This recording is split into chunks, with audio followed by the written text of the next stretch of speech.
ఆరవ శ్లోకం. యుధామన్యుశ్చ విక్రాంత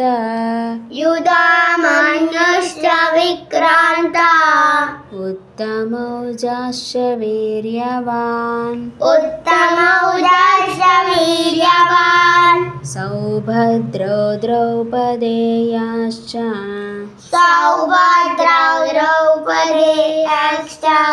సర్వ ఏవ మహారథః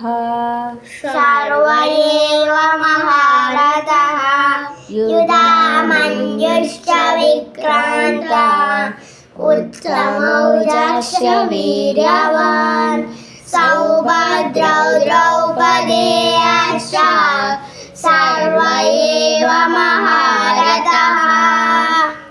భావము: యుధామన్యుడు, ఉత్తమౌజుడు అనే వీరులు ఉన్నారు. వీరిద్దరూ పరాక్రమశాలి వీరులు. అలాగే సుభద్ర కుమారుడైన అభిమన్యుడు, ద్రౌపది కుమారులు కూడా ఉన్నారు.